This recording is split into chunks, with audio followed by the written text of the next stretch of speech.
I'm Josh Cooperman, and this is Convo by Design, recorded in the Living Kitchen studio.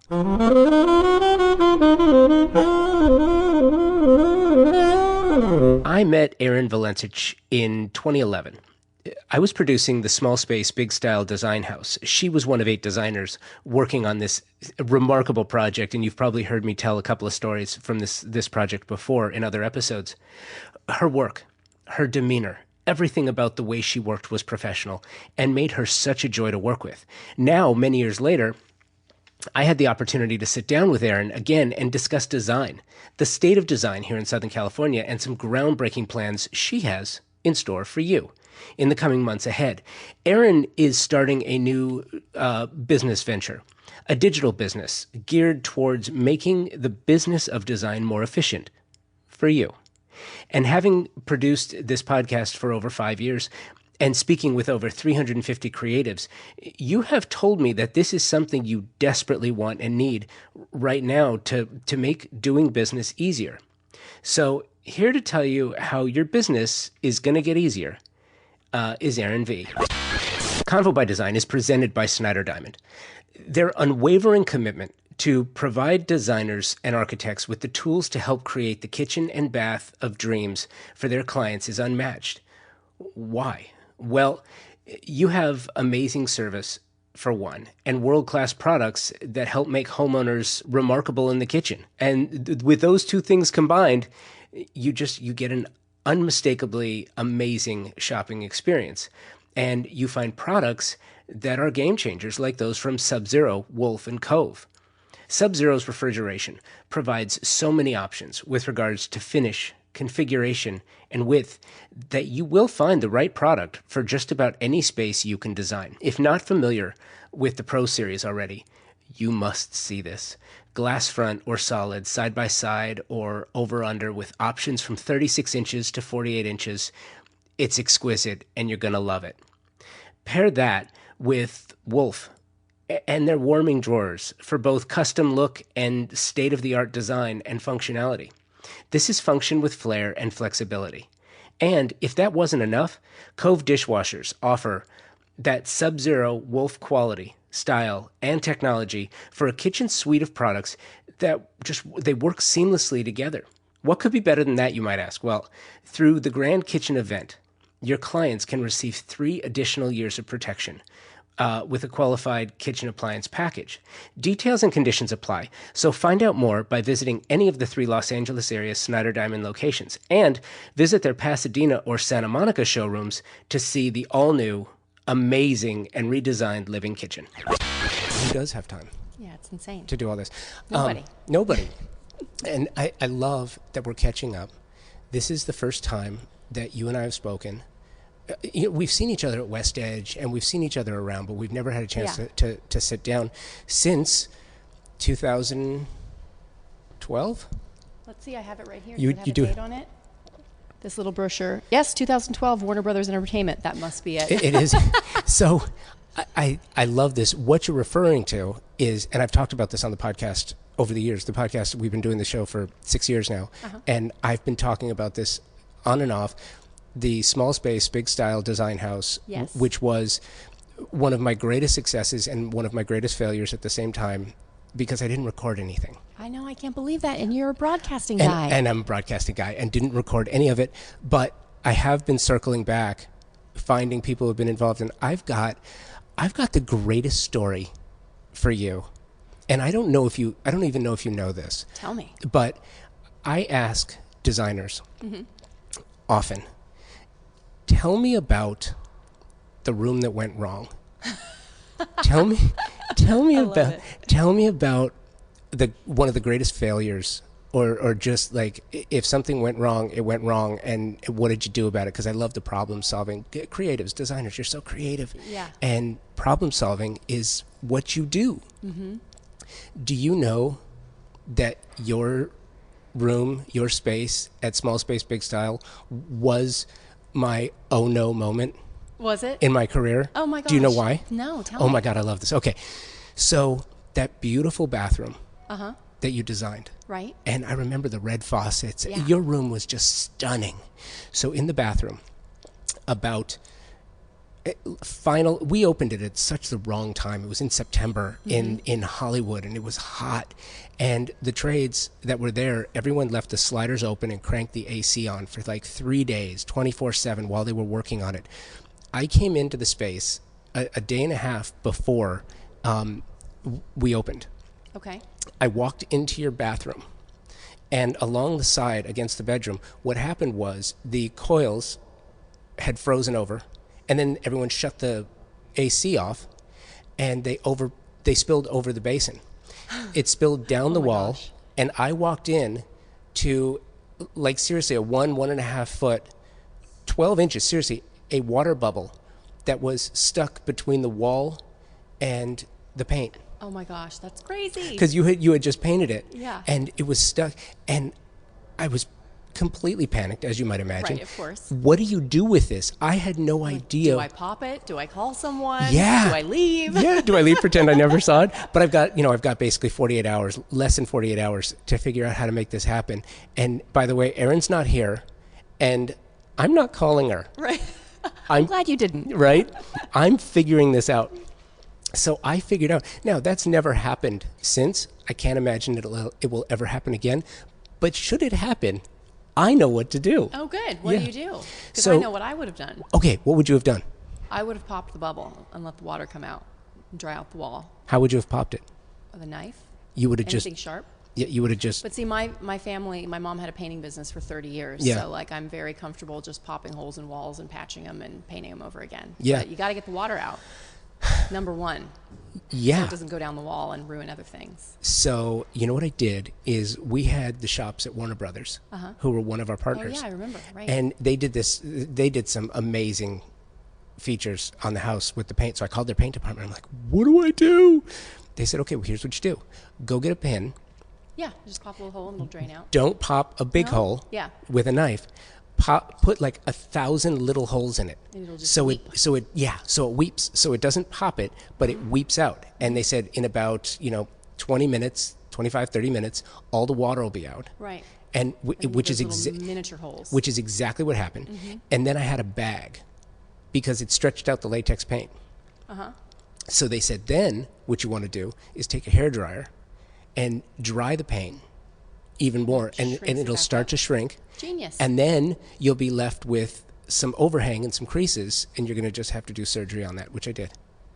Look at you. I Amazing. had never. That's why the Warner Brothers prop house is so incredible. The shops at Warner Brothers really is Yeah, they know remarkable. everything. Yeah, they really do. And they They're said, like, how "Wow." do you make this go away fast? Because we got to shoot, so make it better. But that leads into one of the things, what I love, and it's amazing, is the institutional knowledge that designers, architects, creatives in the shelter space have, because you have to. Right. Yeah, you have to know how it works. It's part of the gig. right.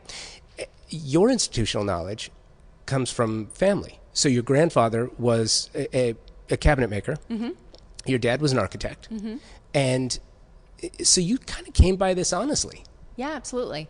When I grew up on our family farm, my grandfather had moved into being a fine cabinet maker. Prior to that, he had been a contractor, and prior to that, he'd been a farmer. So when my mom and her brothers and sisters grew up there, it was cows, pigs, chickens, the whole deal. And then by the time I came around, Grandpa had turned in one of the old chicken coop buildings into his cabinet shop. And he'd built the town church, put the second story on our farmhouse where my mom and my dad and I lived above my grandparents.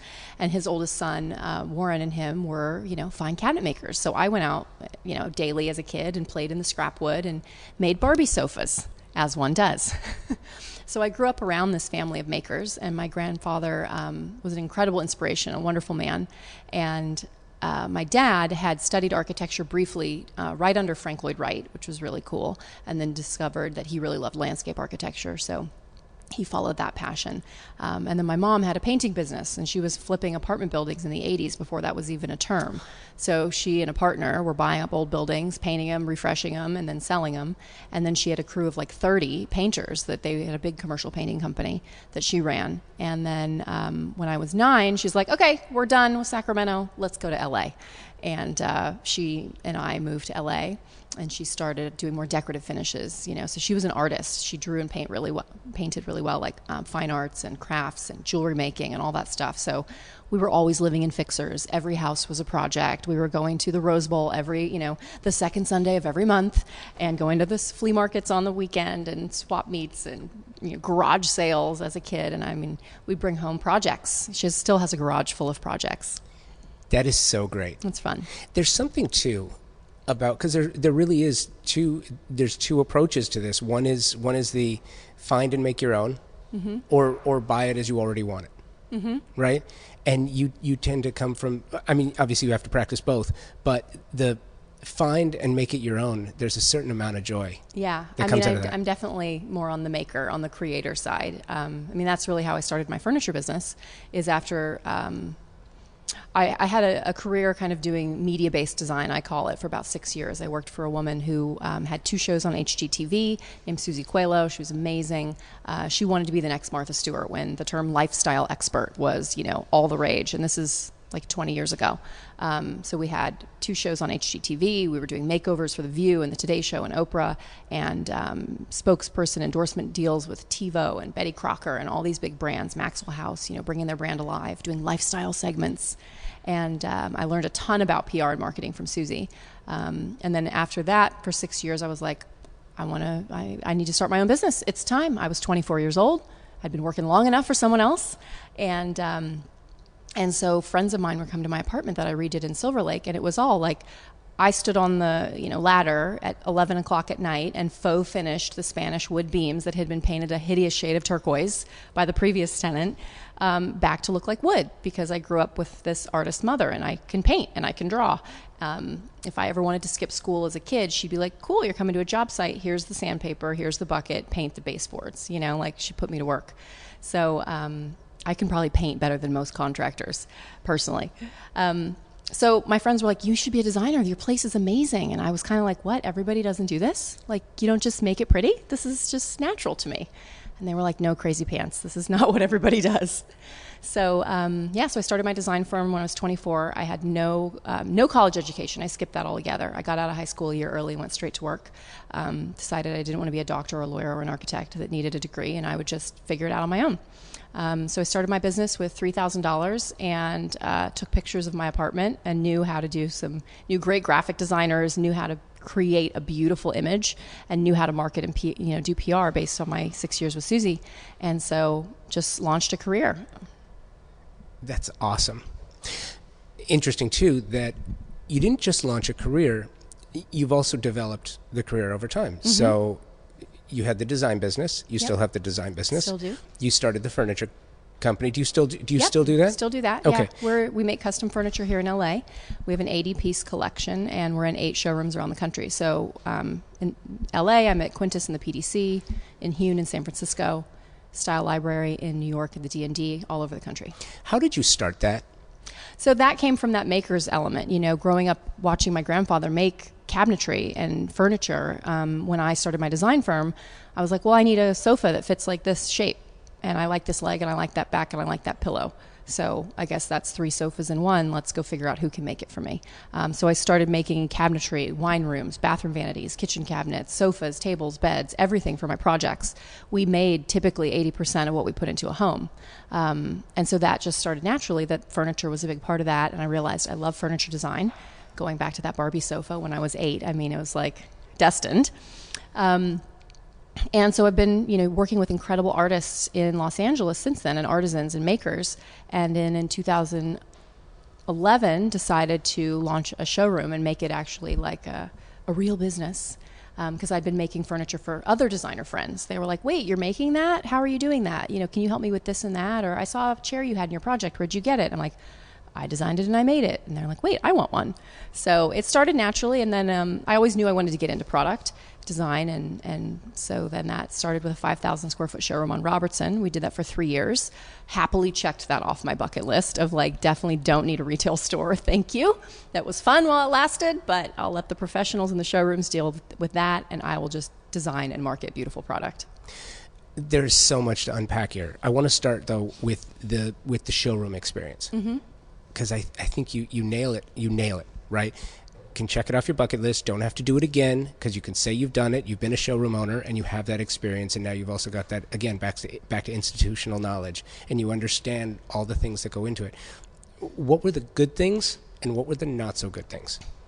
I'd say, the day that the store opened with my name on the awning was like unbelievable. That was like, what? Pinch me. This is crazy.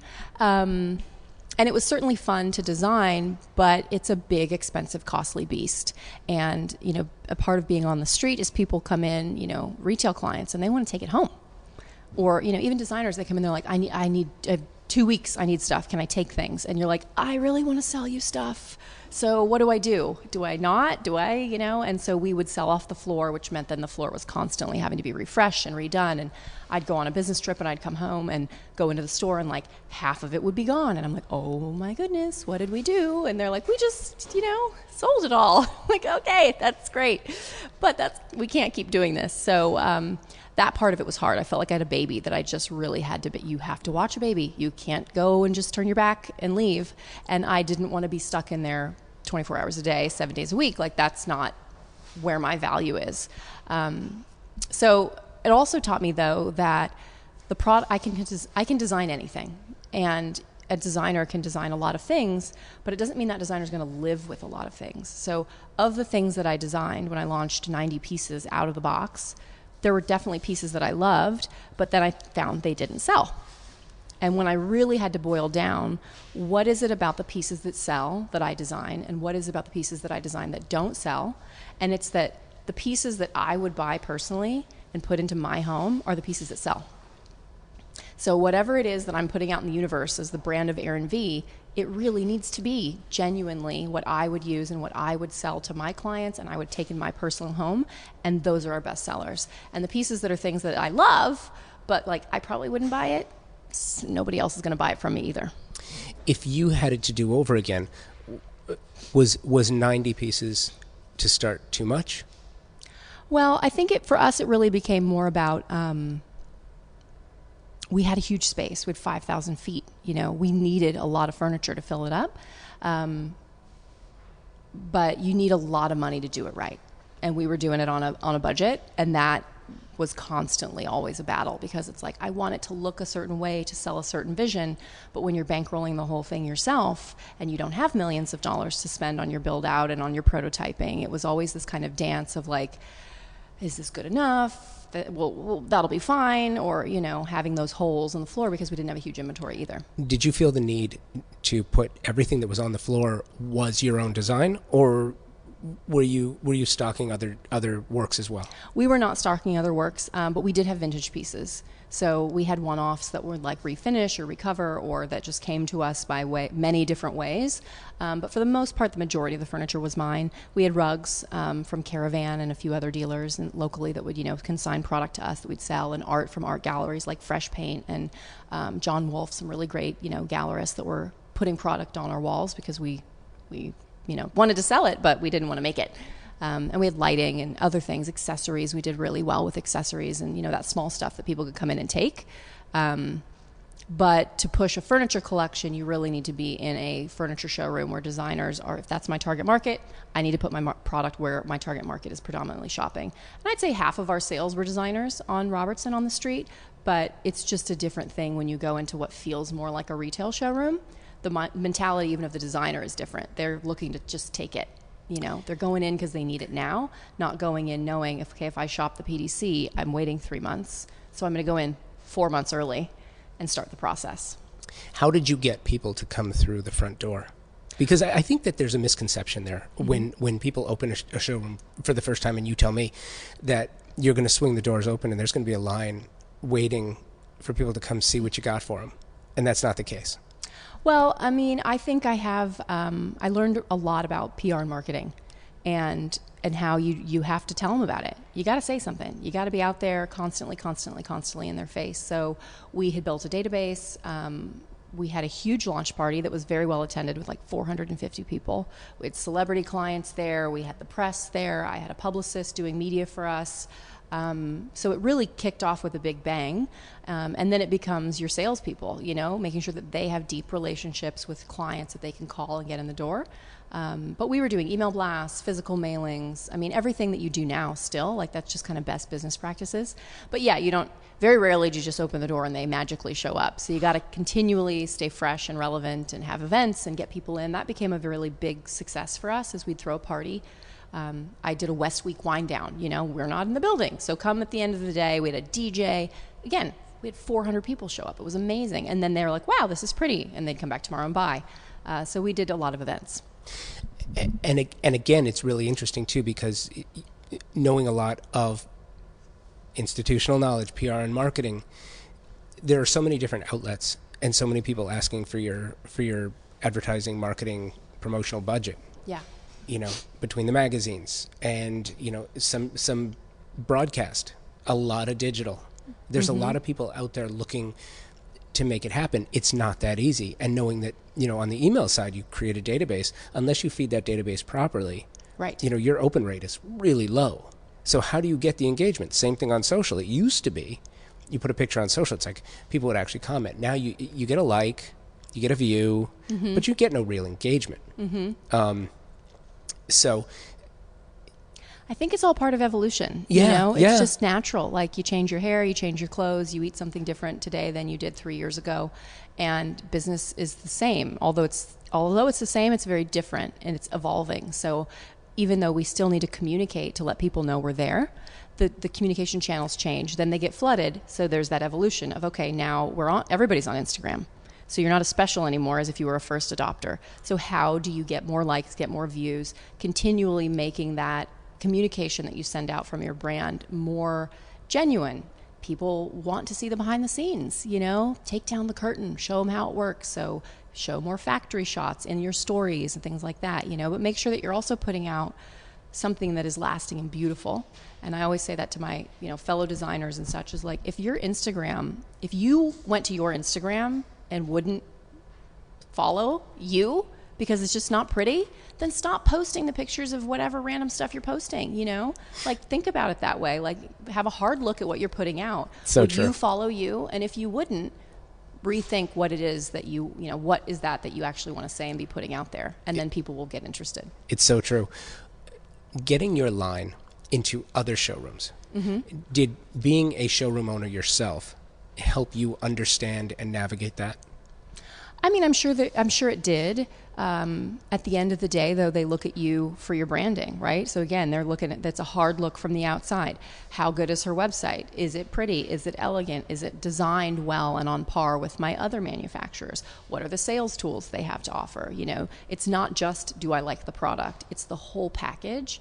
And that goes back to what we were just saying about, if you want media follows on Instagram and Facebook, is the whole package there.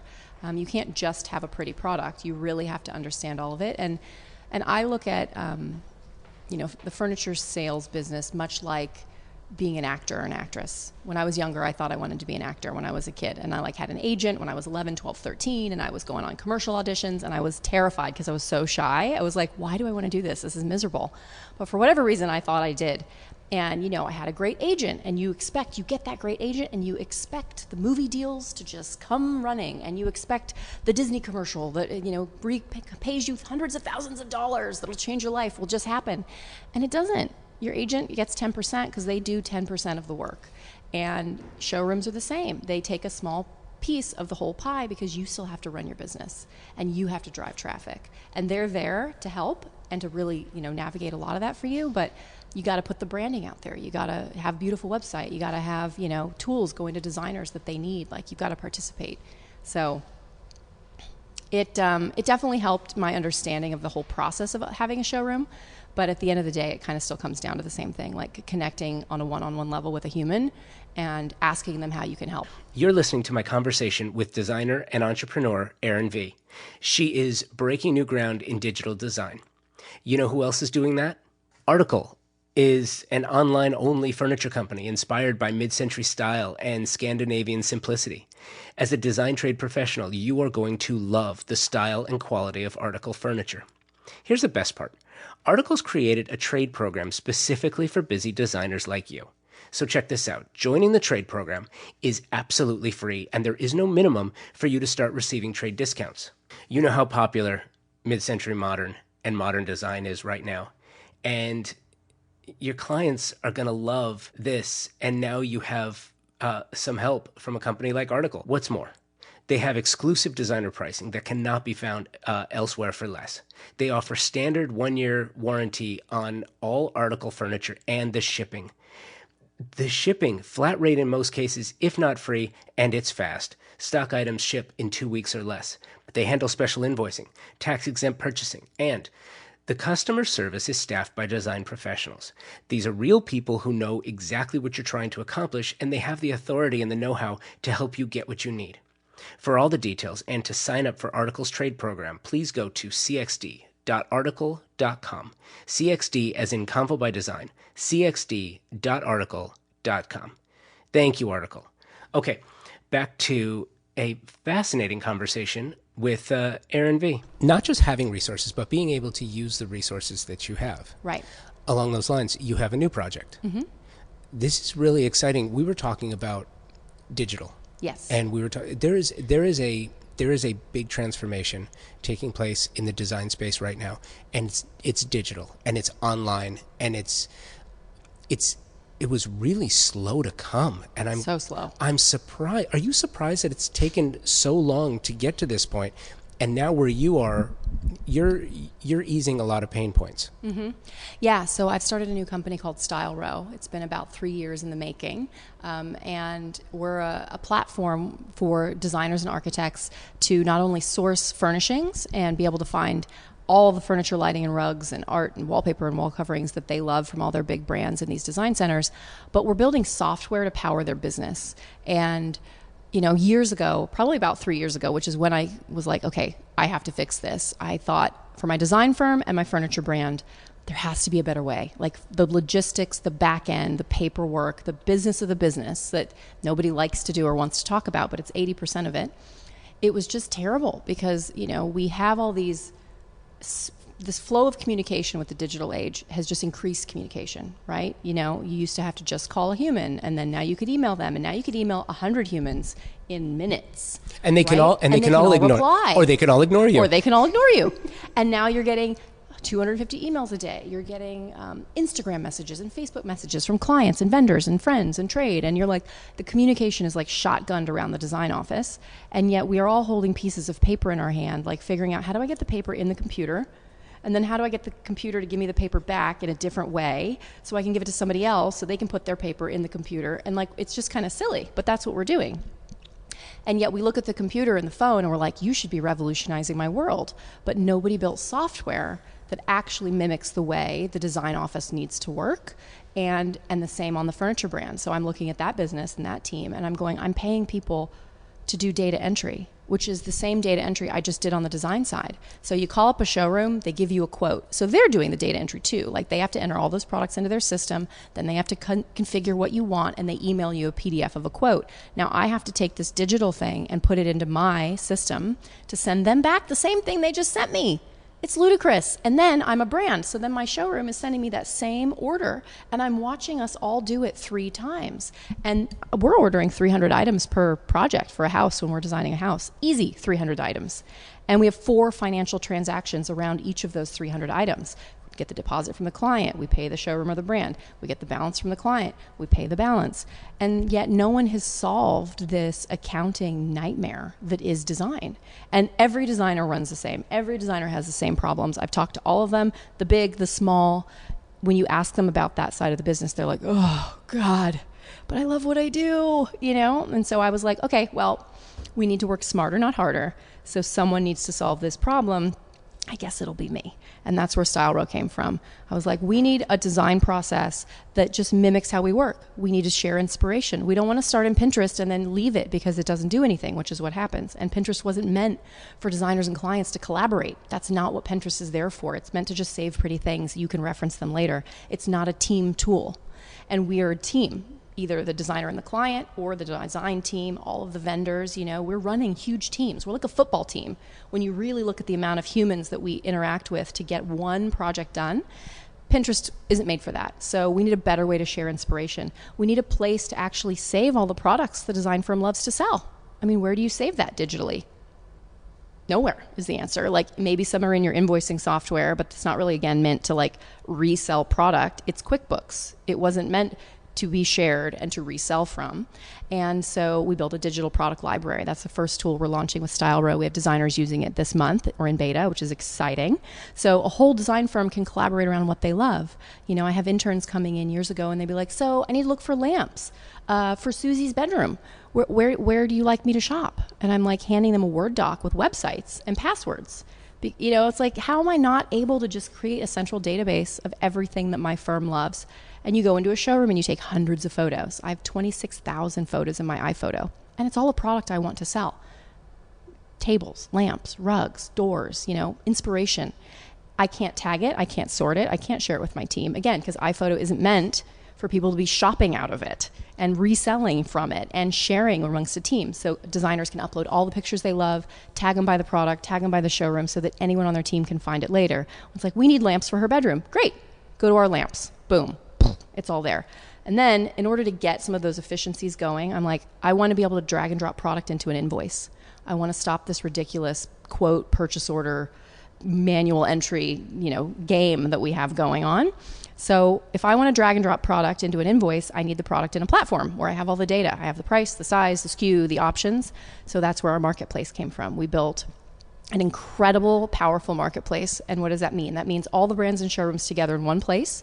You can shop a showroom. You can say, I love Thomas Lavin. So I'm going to go and sort Thomas Lavin and lighting. And I see all the lighting of all the manufacturers that he represents. And I can buy it via StyleRow, but through the Thomas Lavin showroom. So it works the way our industry works now, but we're taking out all the like redundant, obnoxious part of the industry and allowing designers quick access to product, because we're in the Amazon day and age. You just click to buy anything on your phone, but yet you come to work as a design professional and it's kind of like the 90s. And I don't want it to be the 90s anymore. I want it to be 2019. And I want my clients to be like, my designer is so fast and savvy, and like the documents she send me, I can understand them. The price is right next to the photo of the item. Like, imagine that, you know, like it's really easy. So that's what we're doing. You don't want people to tell you how great their MySpace page looks? Right? Yeah. Thank you. Yeah, exactly.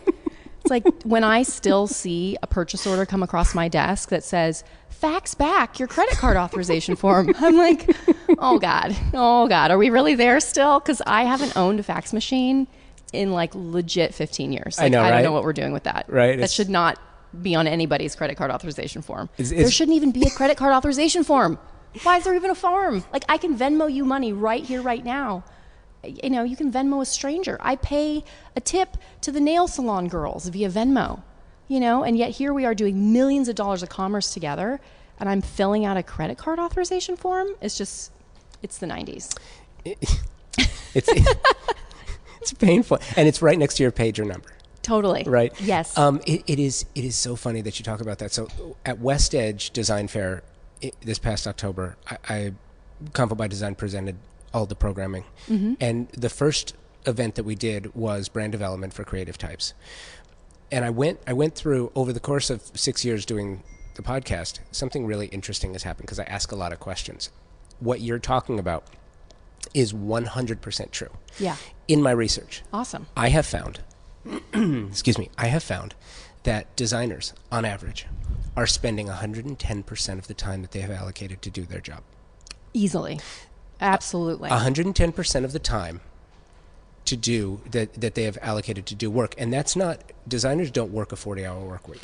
So I don't consider it a 40-hour work week. No, it's more like 80. It is more like it's between, you know, the average is probably right around 60. Yeah. It's between 50 and 70 for sure.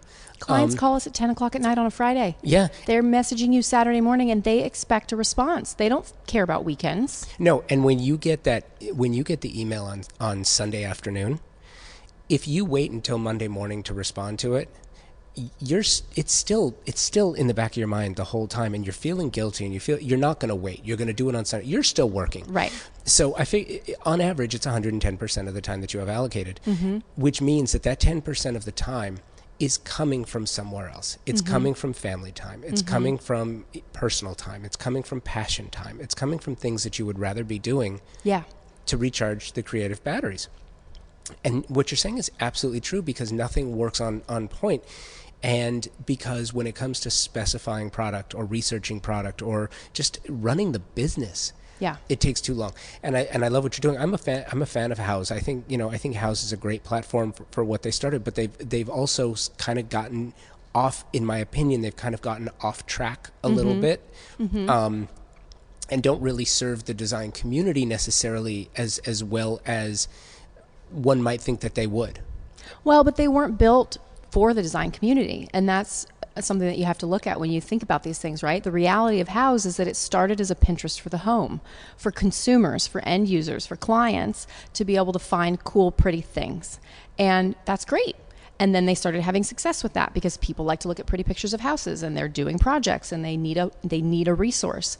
And then they kind of added this LinkedIn side of design, if you will. Oh, you want to remodel? Well, let's help you find a contractor. Let's help you find a designer. And that's great because designers and contractors and electricians and plumbers and all of us, right? They all need those clients. So Houzz should be lead gen for professionals. But then they also started saying, well, let's also sell product ourselves to these end users, some that aren't going to hire a professional, and they just want some lamps, or they want tile, or they want whatever they want. And so Houzz as a platform is, they have a $4 billion valuation. They're massive. And I think it's fantastic that they are speaking to a large segment of the population that needs them. But I think that it really needs to be made clear also that there is this massive design professional community. Humans spend 96% of their life in a space. That space has to be designed and built, and then it has to be furnished from the inside to be usable. And 70% of that time is spent in a residence. So there's this massive, massive, massive industry that no one has built a platform for, because Houzz wasn't built for designers. They want the trade now, and now they're like, oh wait, there's these people over on this other side of it. And as the design professionals, we're like, well, yeah, we like it, but at the same time, you weren't meant for me, and I have a business model that works, and so I'm going to stay over here by myself. And that's what StyleRow is here for. StyleRow is the high-end solution for the trade. Software to power your design firms, and then allow the showrooms and the brands to connect as well. So as a design firm, I need a better way to work. And as a furniture brand, I need a better way to communicate with designers about those orders. So we've built one central brain. The designer plugs in, the showroom plugs in, and the brand plugs in. And we don't rely on humans to push information via email. You can just, as a manufacturer, paste that tracking number into StyleRow. Showroom gets it instantly. Designer gets it instantly. So you're in beta now. Yeah. How, when can people get involved, and how, and who's the primary? Our target audience is the professional designer and the big firms. So we have over 300 firms signed up on our wait list to get into our beta for our product library and to be able to start using the tools. Our marketplace, we're currently loading in about 70 brands and showrooms. So we've got showrooms like Dakota Jackson, Thomas Lavin, Quintus, Hune, Sloan Miyasato, Una Milan, 20th, brands like Hellman Chang, Needler Faucher is another showroom that's been a huge supporter of ours because they understand a connected design industry is a profitable, powerful, successful design industry. And Boyd Lighting, McEwen Lighting, incredible brands, fabulous rug vendors, fabric vendors, Stark, Jab. So we've got great success coming and support coming from the industry because we're truly building it for us. It's built by design professionals for design professionals, and it's good for everyone. So the marketplace, we're putting in about 15,000 products right now. We're hoping to launch that in June, July, have it ready for the fall. And we're the first to be able to actually price custom furniture. So a designer logs in, they see all the options for the table, they click the base they want. I like the brass base, and I want the walnut top. How much is that? Bam, their DNet price is right there. I want to look at the polished nickel base and maybe the Macassar exotic wood top. How much is that? Click 2 buttons, bam, DNet price. So showroom reps can use it. There's no need for a showroom rep to have to access a PDF price list anymore. Put the calculator away.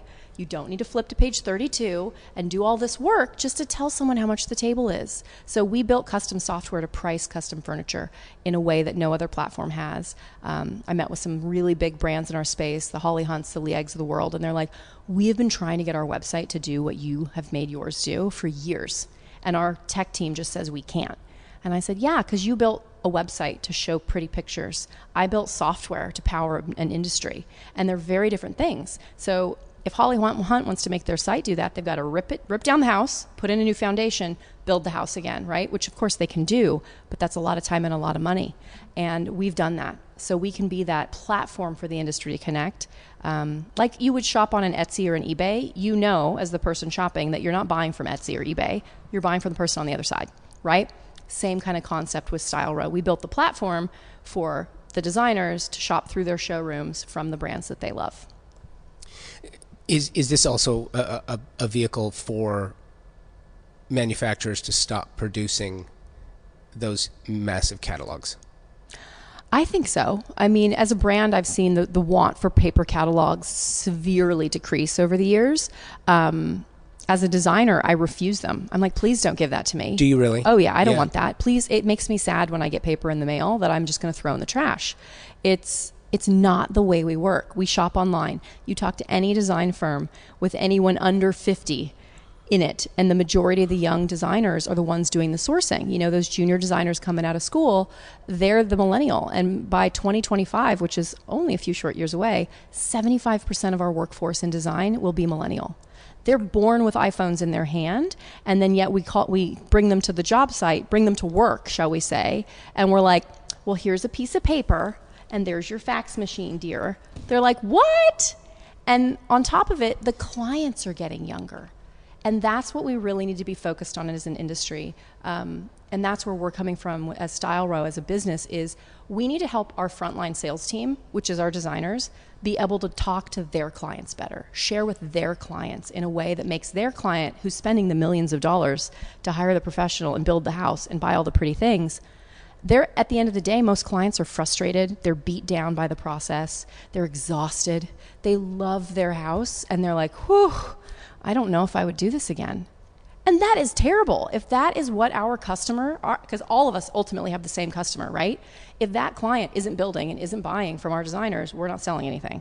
So we need that person to go, this was amazing. Not only do I have a gorgeous space, the process was so seamless and easy. Friend, you should hire my designer. We don't even have tools for our client to sit at lunch and share their design with their friend and do lead gen for us. Like, that doesn't exist. So, great transition. Awesome segue. Thank you for that. Oh, you're welcome. Because I was totally taking you in that direction. It was sort of like two questions. The first is, it feels like what you're doing is certainly for desktop, laptop, but it feels like it's more designed for mobile. Well, it's a desktop solution first, because we are building this for designers and architects who sit 9 to 5 at their desk. But of course, there has to be a mobile application, right? Because we're on our phones just as much, if not at the same time as we're on our desktop, we're on our phone. But the majority of our business is still transacted on a desktop, because it's a big screen and it's easy. But absolutely, we'll have it's mobile optimized, and then we'll roll out a mobile app later, so that when you're on a job site with a client and they're like, I don't really love this chair, can you show me some others? You're like, absolutely. Let me open up my product library in StyleRow, where I've already saved 150 chairs that I love. Filter by name, by brand, by price, by lead time, by availability, and right there be able to sell to your client. Because the lag time in the communication is what kills so many sales, right? You talk to any sales professional, and what do they say? Strike while the iron is hot. It's true. Get their money when they're willing to give it to you. Don't let them go and talk to their friend over dinner and come back a week later and decide that they don't actually need chairs, or that they found something themselves on CB2 that's showing up in a week. Don't let them have that opportunity to not buy your product. And so we're building tools to give to that designer so that they can make more sales. And because when that designer sells more product, guess what? The whole industry sells more product. But as an industry, we need to be looking out for our first line sales team, and that's our design professional. And they're the ones that are getting run over in the street, if you will, by their clients and the inefficiencies of the business. And it's just not fair. Totally true. And where I was going with the transition is, it's interesting in my research as well, in talking to designers. It's so fascinating. When you ask the majority of designers, where do your clients come from? Mm-hmm. Their number one answer is, of course, word of mouth. Referral. Absolutely. Yeah. And my challenge to that is, okay, but that's not where it started. Where did it start? Because unless you know where the chain starts, you don't understand how to go back and remarket. right? And most designers, most creatives don't know that. And so because they don't, what they rely on is the old way of doing things. Right. Well, I send out emails and and occasionally I'll buy an ad in a magazine. I love design publications. Yeah, me too. I love Shelter Space magazines because I'm tactile. I love turning pages. Same here. I realize that not everybody does. Some people would prefer just to consume the information if they want to do it on a digital platform and they want to. I like magazines. Yeah. But the magazine industry has changed. My background with Playboy was, listen, the rate base had gone down substantially and the ad to edit ratio had gone up substantially. And when you make those two changes in significant fashion, you're going to change the nature of what your product is. Right. You're going to have less editorial. People notice that. Sure. They're not going to read it as much because the value is... Well, there's less to read. There's less to read, and so the value is less. Whether that's true or not, that's what the perception is. Right. And so as these things keep changing, so I'm curious, why isn't there a way to get that same PR, marketing, advertising in a more efficient fashion? And I'm wondering if you've come up with any answers in that regard. Well, I mean, I think that, we're doing storytelling. We have a whole editorial side around our business as well. Because again, do you? Yeah, the storytelling in a luxury space is everything. If you're buying a Ferrari, the guy buying the Ferrari and shelling out that dough really wants to know what he's getting, why it's special, how it's handmade, why he can't just go pick one up tomorrow. They're made for you, right? And that's important. Luxury fashion, the same type of thing. The storytelling is so important. And you talk to any big showroom owner and they'll say the exact same thing. What do you guys do for a living? We are storytellers. We tell the stories of these beautiful artisans and artists that we represent and all this gorgeous product that we watch be handcrafted and delivered. And yet no one is really reporting from the world of high-end luxury design, truly in that way, and in a way that is putting the designer in a position of power to be able to sell that product to their client. And what I mean by that is, yes, there's fabulous magazines and I love them and I want them to continue and I love to have my projects in there, right? But they're not providing a service for the people selling the product to the people buying the product.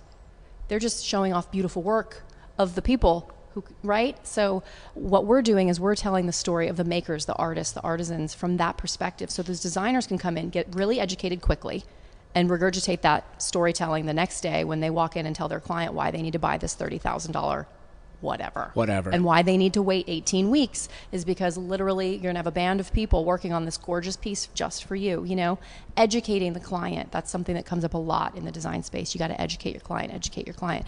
But we're now a digital species, and yet we don't really have these tools in an easy, digestible fashion for the designer to be able to share with their clients. We'll be like, here, read up on these brands. You think your client's going to log into 50 different websites to read the About Me page? Absolutely not. Like, that's just ludicrous. And so that's really, again, another focus of what we're doing is let's give the designer tools so that they can get more business. Because I strongly believe it's that referral that we need to fix. We need to not even think about how do I digitally market my services as a business. Let's fix the fact that we're not getting the referrals from the people that have already hired us. That is your user base. We're basically alienating 80% of our clients through the process because it's so painful. That's insane. There's literally a stat that is 1 in 10 that could hire a designer does. 1 in 10. Our business could 10x if the people with the money that could hire us did.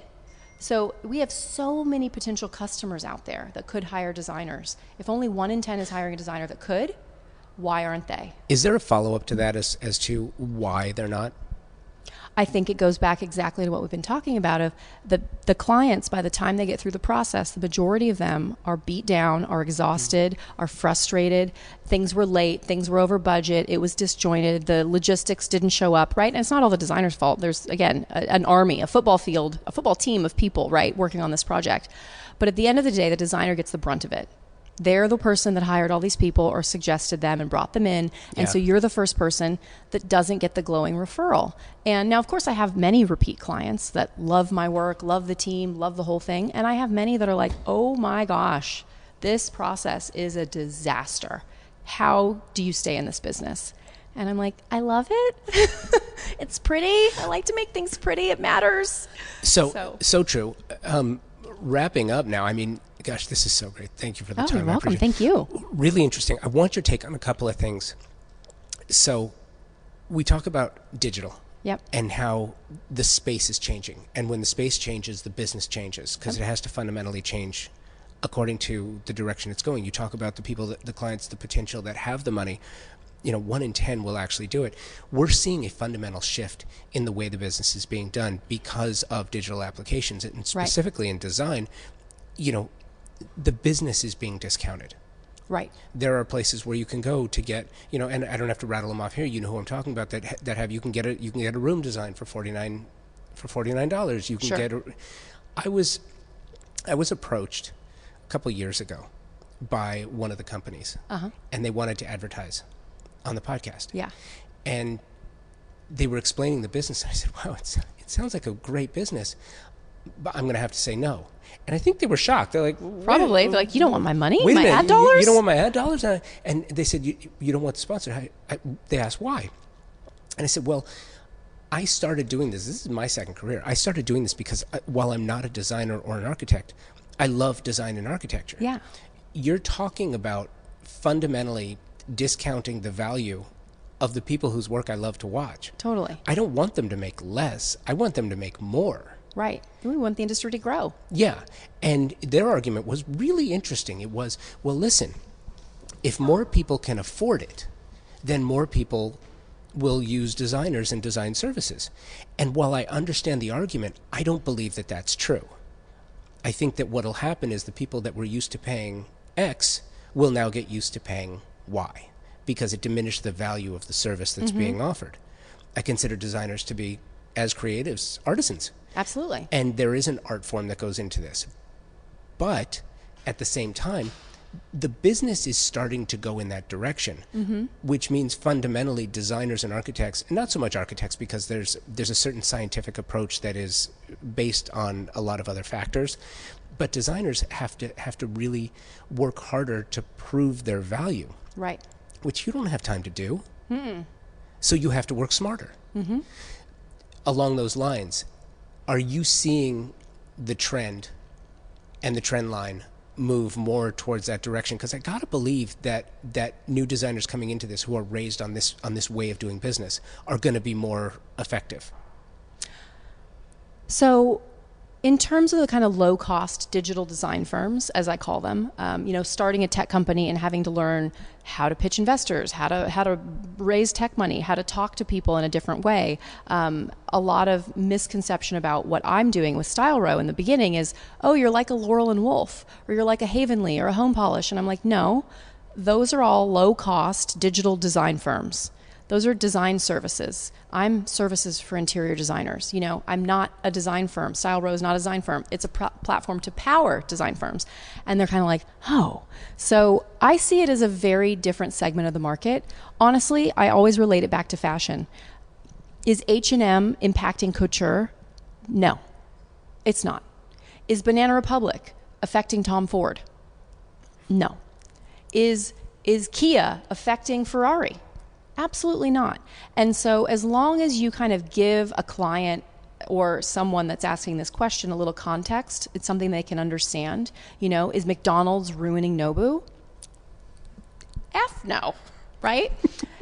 Are there people that exclusively go to McDonald's and Chipotle and quick, low cost food because they don't value food? Absolutely. Are there foodies who will only eat fresh, local by the most amazing chefs? Definitely. But what those industries do that we don't do is we tell the story in that way. And that's where I'm coming from with our storytelling. And again, helping the design professional get exposure and the furnishings brands get exposure to their potential clients in a way that client can go, oh, I get it. I didn't realize that when I'm shopping at X store that everyone likes to gripe about, that's Banana Republic of furniture. Eric Chang told me that, and I think that's the greatest thing ever. And I'm like, you're so right. I love him. That's so true. It's so true. So when you tell your client, that's actually not high-end, darling. That's Banana Republic and Gap. Again, not knocking them. I shop at Banana in the Gap. But we're talking about Tom Ford, Gucci, Chanel, Prada, Dior, Louis Vuitton, and the like, and all the artisanal, gorgeous makers who have little boutique brands and lines. That's what you're getting. And so do you want that or do you want this? Do you want to shop at Henry Bendel's or do you want to shop at the mall?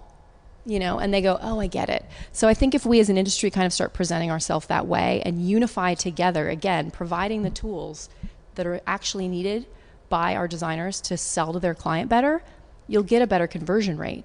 And I think Home Polish and Havenly and all those services are fantastic. I don't do low-cost digital design services with my firm. That's just not what we do. We don't design a room for $500 and execute it for you with off-the-shelf, low-cost product. Do I shop at West Elm for projects? Absolutely. And do I put that product in the same house as Gucci and Prada? Yes, we all do. We all do a high-low mix, right? It's just kind of ridiculous to think that that's not happening. But I don't think that West Elm or Banana or Gucci, any of those kind of lower-cost brands or lower-cost digital design services are going to really impact our true audience. I think we need to get more specific about who our audience is and make sure that we're really reaching them. That when those luxury realtors are selling those luxury products, the houses, they've got a slew of designers that they can refer to, that they can trust, can get the job done well and get a good referral. Because what happens, again, it goes back to fixing the referral issue, fixing the broken processes that exist now. Because if one client gives you a bad referral to whoever referred you, so let's say you have a huge realtor that's a referral base for you, they refer you a client, project doesn't go well, that client's like, yo, that designer totally screwed me over, or whatever it is, or I would never use them again. Do you think that realtor is going to refer you again? You just burned your referral source. Maybe they will, because maybe they'll give you the opportunity to talk about it, be like, oh, well, it was this and this and this, and it wasn't my fault at all, blah. But a lot of them don't, right? They've got 50 other designers in line that they can hand those jobs to. So again, let's all fix the inherent issues in the industry now before we look at new ways to market ourselves. I don't think we need new ways. I think we just need to fix what's broken, and then it's just going to fix itself. It's the process. Totally. Yeah. Erinn, thank you so much. This was great. Thank you. I love this.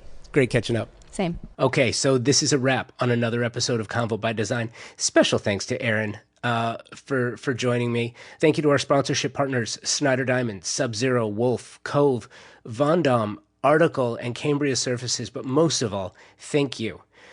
Without listening to the show, without rating the show, without downloading and sharing, there is no Convo by Design. So thank you for listening and subscribing. Thank you for rating the show on iTunes and engaging in social media. Until next week, keep creating. Convo by Design is proud to be working with Vondom Furniture.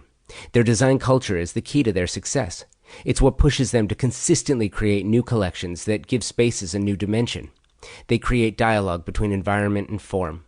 Vondom pieces can transform the simplest space into one filled with glamour that is both unique and extraordinary. And isn't that what design is all about? Creating atmospheres where you can take hold of life and enjoy it to the fullest. Vondom products are simple and elegant, contemporary and exceptionally comfortable. Their crafted, modern, durable, molded resin, glass, and metal designs are unique. They beg to be enjoyed. Have you seen them featured in our videos? Check out our YouTube channel and see this for yourself. You can also find them in their showrooms at the D&D building in New York, Wynwood in Miami, and the Pacific Design Center here in Los Angeles, or online at vondom.com.